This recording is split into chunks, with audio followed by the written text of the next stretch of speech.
l'heure de l'histoire des enfants. Et aujourd'hui, c'est une histoire un petit peu spéciale, encore une fois. C'est l'histoire de deux jeunes hommes qui entrent dans une ville qu'ils ne connaissent pas. Ça se passe au Moyen-Orient, il y a vraiment très longtemps. Alors, un jeune homme s'approcha d'un vieil homme qui était à l'entrée de la ville et il lui demanda « Je ne suis jamais venu ici. Comment sont les gens qui vivent dans cette ville ?» Et le vieillard lui répondit par une autre question. « Comment étaient les gens de la ville d'où tu viens ?» Et le jeune homme lui répondit « Égoïste et méchant, c'est d'ailleurs la raison pour laquelle j'ai quitté cette ville sans regret. » Et le vieillard de lui répondre « Tu trouveras les mêmes gens ici. » Un peu plus tard, un autre jeune homme s'approcha du vieux monsieur assis à l'entrée de la ville et lui posa exactement la même question. « Je viens d'arriver dans la région. Comment sont les gens qui vivent dans cette ville ? Dis-moi, mon garçon, comment étaient les gens dans la ville d'où tu viens ? Oh, ils étaient bons, accueillants et honnêtes. Et d'ailleurs, j'ai eu beaucoup de mal à les quitter, mais ben voilà. » Et le vieil homme lui répondit « Tu trouveras les mêmes gens ici. » Il y avait un marchand un petit peu plus loin qui faisait boire ses chameaux et qui avait entendu les deux conversations. Et quand le deuxième jeune homme s'éloigna, il alla voir le vieil homme et il lui dit, presque sur un ton de reproche, « Attends, comment peux-tu donner deux réponses aussi différentes à deux personnes sur la même question ? » « Mon fils, dit le vieil homme, chacun porte son univers dans son cœur. Celui qui ouvre son cœur change aussi son regard sur les autres. Chacun porte son univers dans son cœur. On dit qu'il s'agit d'un conte soufi. Alors, c'est une histoire qui comporte un côté humoristique, évidemment, parce qu'il y a deux questions et une seule réponse.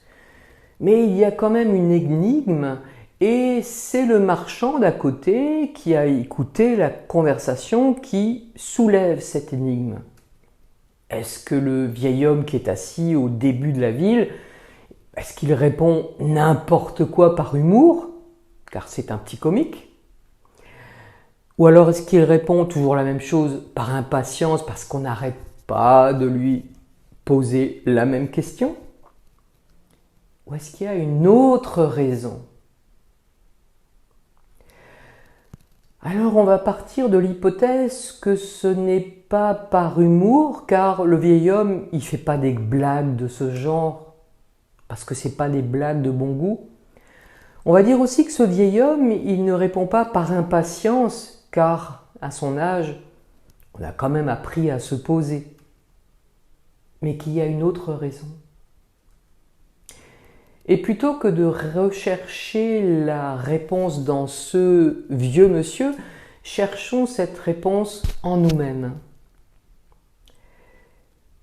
Par exemple, si on m'a prévenu, quand j'arrive dans une réunion où je ne connais personne, qu'il y a une ambiance électrique, peu de sympathie et beaucoup de sons-entendus, de problèmes rémanents, il y a des chances quand même que je fasse mon entrée en étant un peu sur mes gardes, en étant un peu crispé. Peut-être que mon sourire sera moins franc. Du coup, les autres me trouveront moins sympathique. Un peu coincé, quoi. Alors qu'au final, je suis sympathique. C'est la même chose quand une équipe qui tournait bien, au travail par exemple, eh bien change de responsable, de chef, on va dire. Si la réputation qui précède ce chef est glaciale, vous allez attendre le jour de sa prise de fonction avec un peu de soupçon ou un peu de crainte, un peu d'appréhension, peut-être même de méfiance. C'est qui, lui, qui arrive? Et vous, d'habitude, si accueillant et cordial, vous allez être raide comme un piquet. Et le nouveau chef qui arrive va se dire « Oh là là, mince, dans quelle équipe j'arrive ?» Ça va être coton de travailler dans une telle ambiance. Le regard, il a l'air d'avoir quelque chose de créateur. Créateur d'ombre ou créateur de liberté. Ça me fait penser aux qualités qu'on attribue nativement à certaines régions. J'ai souvent entendu qu'en Alsace, ma région natale, que les Alsaciens, ils étaient d'un abord froid au départ et qu'il fallait du temps pour les apprivoiser.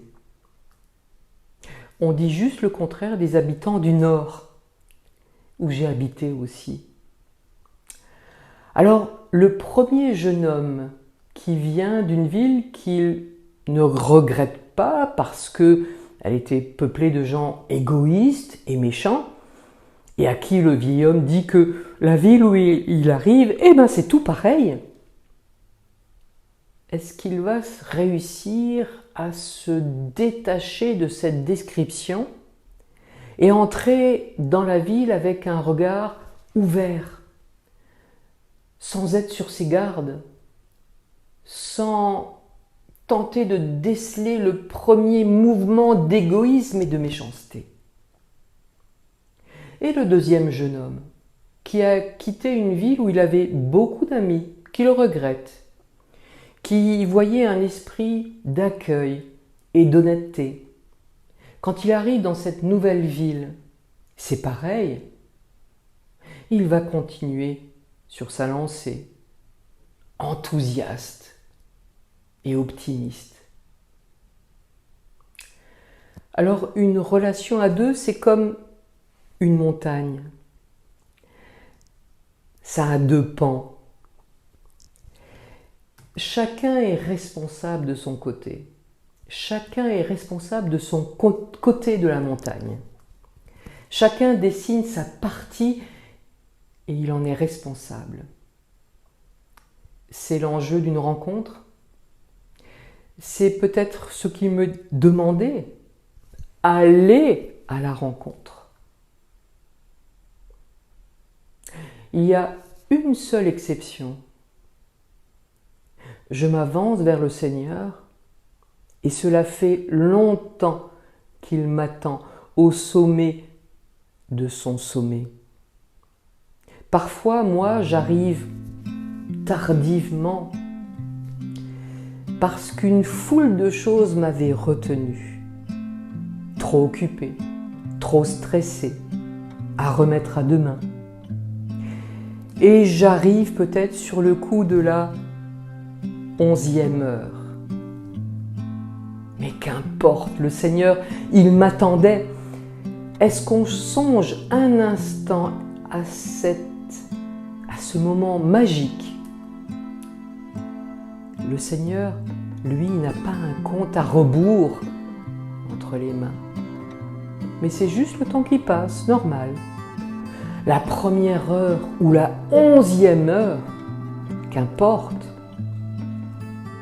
Alors ce jeune homme qui arrive dans cette nouvelle ville dont on lui dit qu'elle est peu sympathique, s'il fait un grand pas en avant, en confiance, avec un grand sourire, il ne prend qu'un seul risque, celui de faire de belles rencontres.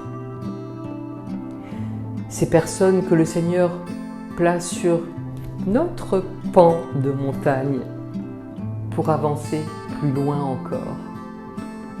Alors, les bras et le cœur ouverts, soyons créateurs de clarté. Amen.